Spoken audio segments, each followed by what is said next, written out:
Assalamualaikum warahmatullahi wabarakatuh. Ketemu lagi dengan saya, Apit Sutono. Di sini saya akan menjelaskan materi tentang tipografi. Sebelum materi dimulai, mari kita berdoa terlebih dahulu menurut agamanya masing-masing. Berdoa dimulai.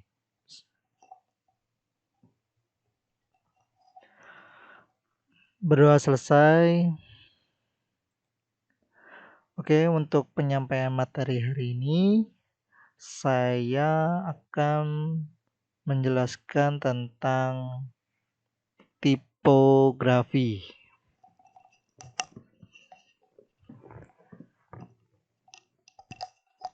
Tipografi berasal dari kata typos yang berarti bentuk dan graphos yang memiliki makna tulisan. Secara sederhana, tipografi adalah ilmu menata huruf dalam desain grafis. Tipografi merupakan sebuah disiplin seni yang mempelajari tentang huruf yang di dalamnya dipelajari tentang jenis, analisa, bentuk, keluarga, klasifikasi huruf, serta berbagai pedoman dalam memilih dan bagaimana menerapkan huruf-huruf tersebut dalam sebuah desain. Tipografi adalah ilmu yang mempelajari tentang seni dan desain huruf termasuk simbol dalam aplikasinya untuk media komunikasi visual melalui metode penataan layout, bentuk, ukuran, dan sifat sehingga pesan yang akan disampaikan sesuai dengan yang diharapkan. Di sini saya akan menjelaskan terlebih dahulu sejarah tipografi sebelum beranjak materi yang selanjutnya. Sejarah tipografi dalam zaman prasejarah, sejarah perkembangannya tipografi dimulai dari penggunaan piktograf atau 25.000 sm berupa lukisan yang ada di gua-gua. Komunikasi masih manual dan natural, mengandalkan tanda-tanda alam semesta. Nah, berikut di sini di samping kiri layar saya contoh di dalam gua yang terdapat lukisan yang berbentuk huruf menandakan bahwa prasejarah atau arti dari makna gambar yang telah dibuat. Nah, begitupun yang di bawah pun sama. Oke, yang selanjutnya adalah beberapa bentuk ilustrasi yang ditentukan pada dinding tanaman prasejarah leang-leang. Indonesia, Taman Leang-leang terletak di Kecamatan Batimurung, Kabupaten Maros, Sulawesi Selatan.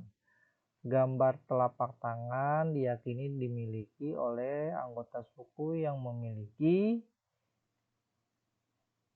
mengikuti ritual-ritual atau disebut juga potong jari sebagai tanda berduka. Itu ya. Ditemukan oleh Mr. Van Heekeren dan Miss Heren Palm dari Belanda di Goa dan Pitcairn tahun 1950. Diperkirakan berusia 5.000 tahun. Oke, yang selanjutnya adalah di bangsa Mesir. Nah, ini di bangsa Mesir berkembang jenis huruf hieratia yang terkenal dengan nama hieroglif tulisan suci pada sekitar abad 3500 M sejarah Masehi ya, berisi 700 gambar dan lambang dalam bentuk manusia, hewan, atau benda yang menyerupai bentuk paku. Hieroglif Mesir merupakan kombinasi dari fonogram atau logogram atau ideogram dan determinif. Kemudian 3000 SM berkembang pada kertas berasal dari papirus oleh bangsa Mesir.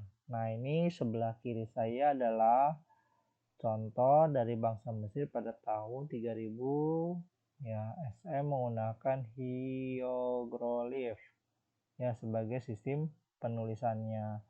Ini ada bentuk dari binatang, ya ada segi manusia dan lain sebagainya. Yang kemudian untuk tipografi beralih ke Cina. Cina pada tahun 105 Masehi di Cina ditulis dengan tinta di atas bambu dan perkembangan ditemukan teknik timbul menggunakan tinta oleh Taishan Lung, seorang pembuat kertas abad ke-7. Perkembangan komunikasi berisi ajaran agama, Konfusianisme, Konghucu yang berusia 2000 tahun. Nah, di sebelah kiri adalah contoh kitab Chunqiu, peristiwa penting ya di abad Cina. Yang selanjutnya adalah bangsa Romawi dan Yunani. Puncak perkembangan tipografi terjadi kurang lebih pada abad 8 SM, di mana Roma saat orang Romawi memulai membentuk kekuasaannya. Pertama kali bangsa Romawi dan Yunani mengembangkan sistem komunikasi yang disebut dengan alfabet, yang dirangkai menjadi tulisan Latin awalnya 21 huruf yang sekarang kita kenal ya, A sampai dengan X. Ya, A, B, C, D, F dan selanjutnya. Huruf Y dan Z merupakan akomodasi dari kata Yunani. Gitu ya. Alfabet atau alfabet diambil dari dua kata, alfa dan beta, dan perkembangan menjadi 26 huruf hingga sampai sekarang ya. Dengan huruf alfabet ini masih dipakai. Nah, ini salah satu contohnya alfabet A, B, C sampai dengan Z ya. Biasanya dipakai untuk apa? Banyak sekali ya. Nggak hanya dari pembuatan dari desain grafis ataupun huruf ataupun dan lain sebagainya. Yang selanjutnya adalah abad pertengahan Eropa. Di Eropa sebelum ditemukannya teknologi, cetak buku sudah diproduksi dengan tulisan tangan yang membutuhkan waktu berbulan-bulan. Nah, ini yang sangat lama ya dalam perkembangan tipografi pada abad pertengahan Eropa. Abad ke-15 sampai 1450 menemukan teknologi mesin cetak tinggi yaitu hand press oleh Johannes Gutenberg. Nah, yang di sebelah kiri saya inilah orang tersebut yang menemukan teknologi mesin cetak hand press-nya. Pada tahun berapa? 1938 sampai dengan 1468 di Jerman.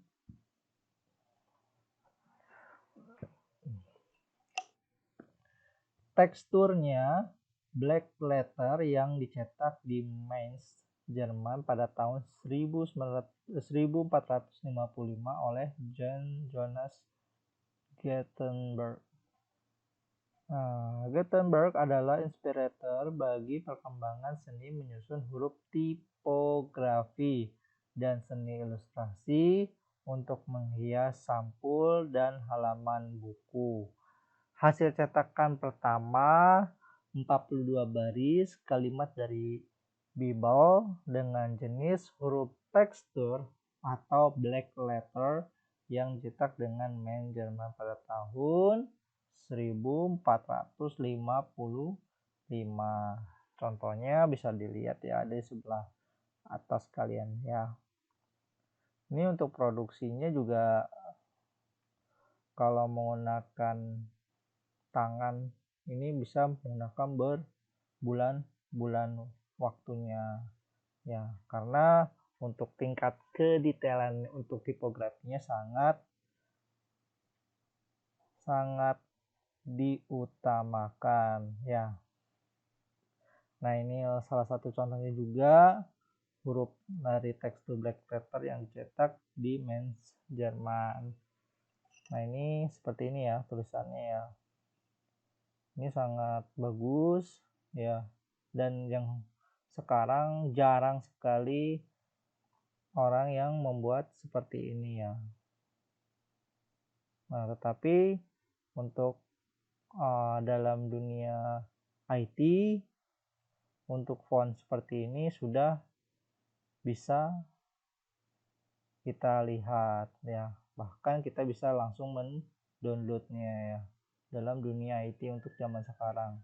Tapi kalau untuk zaman dulu mereka untuk menciptakan huruf font seperti ini ya harus memiliki tingkat ketelitian tinggi, kesabaran yang tinggi, imajinasi yang tinggi, dan lain sebagainya.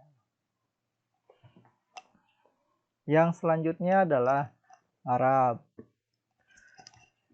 Bangsa Romawi menulis angka dengan simbol dari huruf kapital mereka seperti I, V, X, L, C, D, dan M.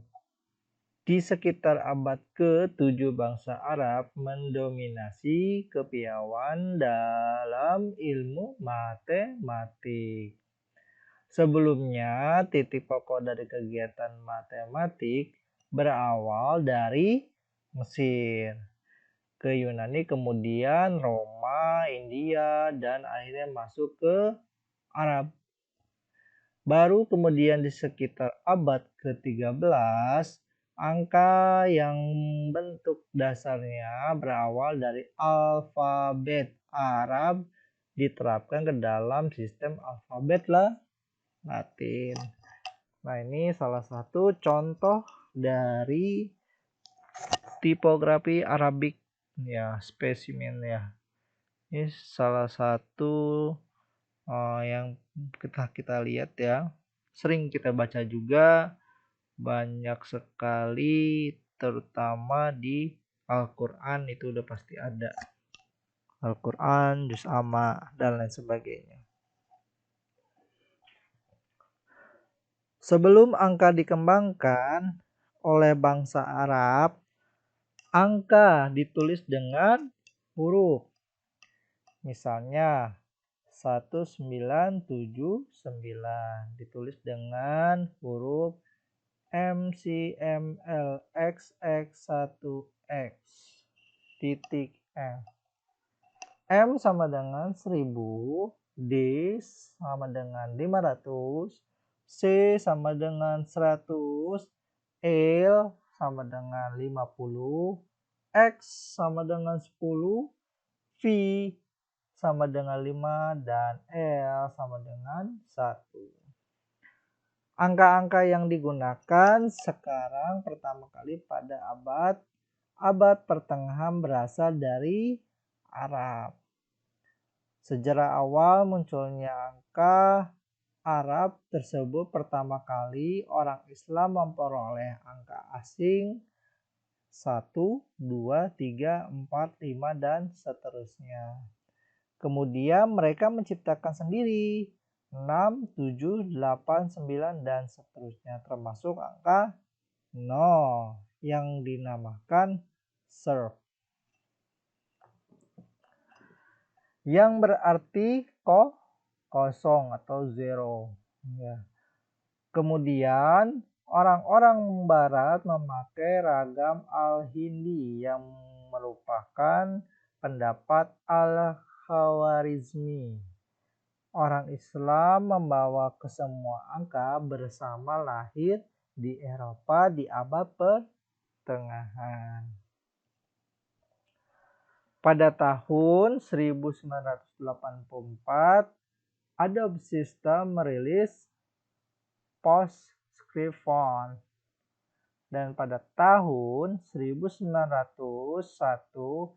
Apple Computer dan Microsoft Corporation mengeluarkan TrueType font atau PostScript font, dan TrueType font adalah huruf digital atau yang disebut font yang sekarang yang bisa kalian lihat sendiri ya, ini fontnya jenisnya font apa gitu ya. Jenis-jenis font juga banyak ya, tergantung dari bentuk atau huruf font tersebut. Nah, ini adalah satu contoh bentuk huruf. Nah, ini contoh ya, hanya contoh saja. Bentuk hurufnya untuk teksnya H besar DXP. Ini hanya random saja. H besar, D-nya kecil, XP, HDXP. Nah, di dalam bentuk huruf ternyata ada makna-makna tersembunyi dalam bentuknya masing-masing huruf. Nah, disebut ada capline, ascender, mainline, x-height, baseline, dan descender.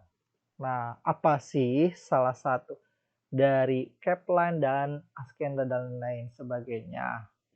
Pengertiannya, capline ya ini posisi ada di bersajajar antara H dan huruf D. Nah, salah satu artinya adalah garis maya lurus bagian teratas huruf besar. Nah, di sini ada huruf besar lurus dengan yang terkecil di sini ya. Ini capline artinya ya, capline. Yang selanjutnya adalah mainline. Mainline adalah ketika kita tarik sejajar dengan teks yang kecil. Artinya adalah garis lurus bagian teratas huruf kecil gitu ya. Jadi bagian teks garis lurus ya, huruf kecil tapi bagian teratas seperti itu. Yang selanjutnya adalah baseline. Baseline itu arti apa? Garis maya lurus bagian terbawah huruf kecil ya. Nah, ini kamu tarik garis lurus mana nih, seperti ini dari huruf terkecil. Yang selanjutnya adalah descender. Descender adalah bagian huruf kecil yang berada di bawah baseline. Berarti di antara, baseline itu di antara garis lurus bagian terbawah huruf. Jadi yang paling bawah. Ya, seperti ini. Biasanya penggunaan hurufnya adalah huruf fontnya P atau G ya, dan lain sebagainya, itu banyak. Yang selanjutnya ascender. Askender adalah bagian huruf kecil yang berada di antara manling dan caplin. Jadi di tengah-tengah ya. Berarti caplin itu garis maya lurus bagian teratas huruf besar. Kalau manling adalah garis lurus bagian teratas huruf kecil. Jadi di antara huruf kecil yang berada di manling dan caplin itu ada di tengah-tengah. Nah, biasanya huruf D atau D seperti ini ya. Tuh. Yang selanjutnya dan yang terakhir adalah S-height. S-height adalah jarak ketinggian baseline ke mainline. Jadi antara ketinggian dari mainline dan baseline, jadi ini adalah X-height. Ya, dinamakan X-height. Nah, bisa lihat apa sih yang di X-height itu? Nah, ini. Ketika kita tarik garis, nah ini ada D, X, dan P. Tapi untuk di scannernya tidak dibaca gitu. Oke, sampai sini paham ya untuk bentuk dan huruf. Nah ini adalah salah contoh bentuk huruf yang harus kalian pahami. Oke, yang selanjutnya untuk materinya, setiap karakter tanpa kecuali memiliki stem batang yang pada bagian ujung-ujungnya dapat ditentukan beberapa garis akhir sebagian penutup yang disebut terminal. Nah, mana apa sih yang disebut terminal dan stem? Stem adalah seperti ini. Nah, ini namanya stem menutup. Maaf, ini terminal. Jadi ujung-ujungnya, nah setiap ujung-ujung batang ini nih, ujung batang ini dapat menutup. Nah, ini menutup. Nah, hingga ngebentuk seperti ini. Itu disebut terminal. Mana lagi yang disebut terminal? Nah, ini. Nah, dan disebut tim adalah, nah ini posisi ada di batang dari huruf R tersebut. Seperti itu terminal. Yang selanjutnya adalah garis pembuka dan penutup dari stroke disebut serif dalam pembahasan bahasa Indonesia. Sering disebut kaki gitu ya. Huruf yang tidak memiliki serif disebut sebagai huruf sans serif. Nah, huruf sans serif salah satunya adalah ini A. Nah, ini yang memiliki kaki seperti ini. Seperti ini. Dan stroke-nya mana adalah batang dari huruf tersebut. Oke, paham ya? Oke, yang selanjutnya adalah saya mempunyai gambar basicnya. Ini basic stroke. Nah, ini ada seperti I ya, atau kita lihat garis lurus, atau di sini yang kedua gambar setengah lingkaran ya, terpotong. Jika ditambahkan sama dengan seperti ini, garis 2, maka yang terjadi adalah huruf F. Seperti itu ya. Nah, ini jika menemukan huruf seperti ini, garis lurus ditambah dengan garis 2 sama dengan huruf F. Yang kedua adalah gambar setengah lingkaran ditambah garis lurus melengkung sama dengan adalah C. Nah, itu adalah salah satu gambar pada dasarnya setiap huruf terdiri dari kombinasi berbagai stroke. Guratan garis yang memiliki terbagi menjadi dua, yaitu guratan basic stroke, garis dasar, dan secondary stroke, guratan garis sekunder. Nah, ini yang pertama adalah basic stroke-nya. Nah, ini yang kedua adalah secondary stroke-nya. Jadi pelengkap dari basic stroke-nya. Seperti itu. Yang selanjutnya, bentuk huruf berdasarkan stroke. Pembentukannya dapat dilihat dari karakter sebagai berikut. Oke. 1. Vertikal. Stroke vertikal sebagai stroke utama. Yang pertama untuk hurufnya adalah E, F, H, I, L, T. Yang kedua ada curve. Curve adalah stroke utama melengkung, yang berbentuk melengkung ya, curve ya, melengkung.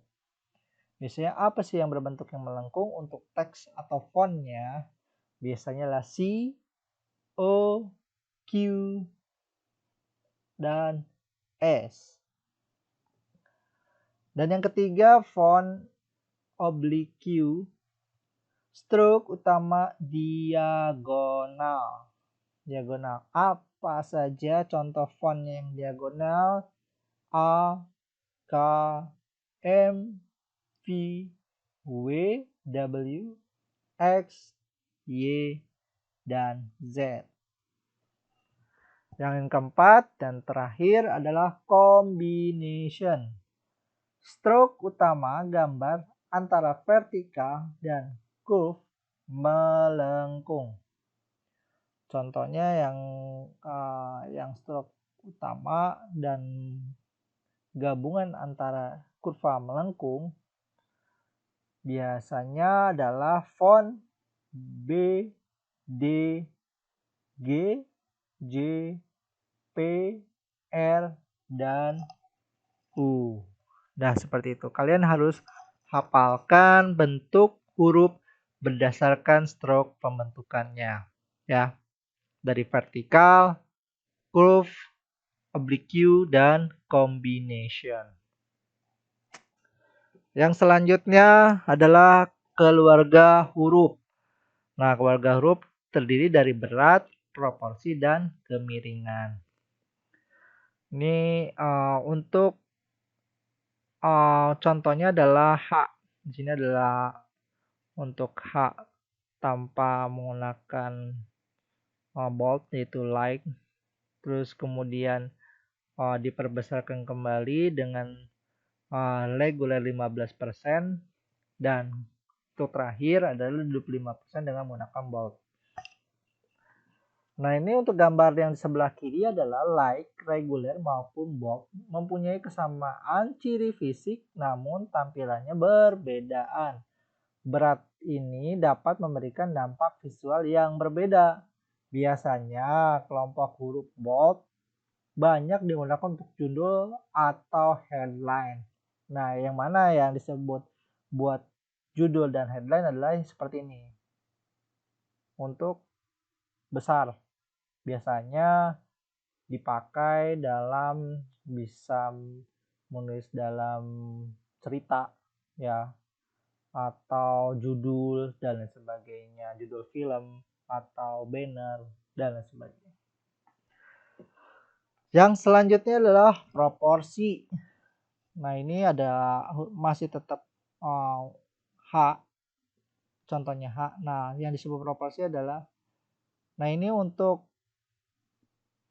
kelebarannya 80% ke sebelah samping reguler ya, tetap untuk tingginya itu 100, Tapi untuk lebarnya yaitu 80% yang disebut regular.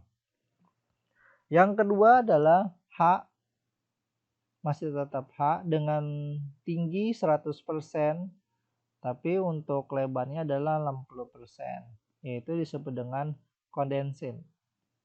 Ya, ini agak sedikit mepet, ya kecil ya untuk H. Yang selanjutnya adalah 100% untuk tingginya, 100% untuk lebarnya, atau disebut dengan extended. Ya. Jadi untuk sisi atas dan sisi bawah itu proporsi. Jadi 100%. Jadi kalian bisa melihat untuk fontnya ketika kalian membuat banner ataupun desain apapun itu. Nah, untuk fontnya, nah ini apakah termasuk regular, condensed, atau extended? Nah, kalian bisa lihat dari desain kalian sendiri. Nah, gimana caranya? Nah, kalian bisa dituangkan ke dalam aplikasi masing-masing.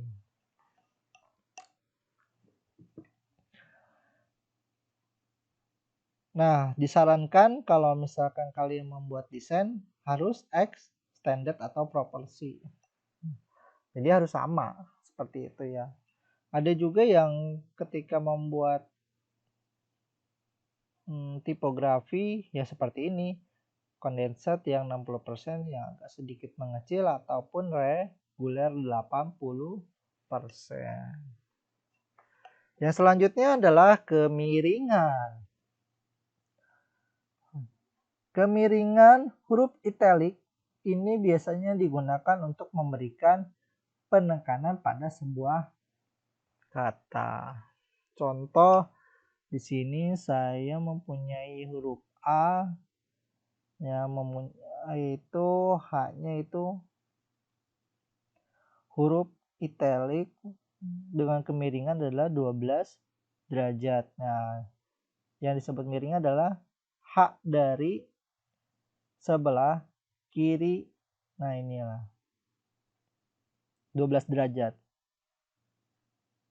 Yang selanjutnya adalah A dan B. Yang disebut miring adalah, nah ini dari ujung A tersebut. Yang selanjutnya adalah B sama dengan 12 derajat. Oke, seperti itu ya. Untuk keluarga huruf yang termasuk berat, proporsi, dan kemiringan.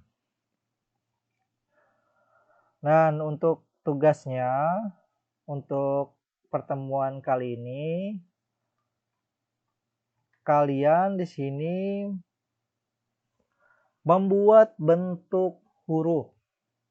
Ya, sekali lagi di sini untuk tugas pertemuan kali ini, kalian membuat bentuk huruf. Nah, untuk clue-nya silahkan kalian dengarkan baik-baik. Untuk clue-nya kalian siapkan kertas ya. Siapkan kertas, pensil, penggaris, penghapus. Ya. Tidak disarankan menggunakan pulpen. Kalau misalkan kalian pede dengan pulpen, silahkan. Tapi ya resikonya pulpen tidak bisa dihapus. Seperti itu resikonya. Jadi untuk alat dan bahannya kalian siapkan kertas, HVS, ukurannya bebas. Mau ukuran A4 silahkan, mau ukuran F4 silahkan. Siapkan pensil, penghapus, penggaris, rautan jika diperlukan. Untuk tahap selanjutnya adalah kalian bentuk huruf nama kalian masing-masing. Oke. Untuk bentuk hurufnya nama kalian masing-masing. Jenis hurufnya silahkan kalian kreasikan ide. Nah, jenisnya banyak. Ada Tahoma, sans serif, Times Roman, apalagi tuh Arial, Calibri. Wah, itu ribuan bahkan jutaan font kalian bisa membuat dari nama kalian ya. Di sini kalian membuat bentuk huruf ya, nama kalian sendiri dengan jenis font bebas. Untuk ukurannya juga bebas. Nah, yang paling penting adalah ketika kalian sudah membuat nama, ya, namanya diusahakan jangan disingkat ya. Usahakan namanya jangan disingkat, harus sesuai dengan nama kalian masing-masing. Nah, di sini clue-nya misalkan namanya adalah Apit Sutarno, A-nya huruf besar. Nah, kalian garis seperti ini, mana disebut capline ya, mana disebut askender, mana yang disebut mainline, mana yang disebut X-height, dan kamu mana yang disebut baseline, dan terakhir adalah descender.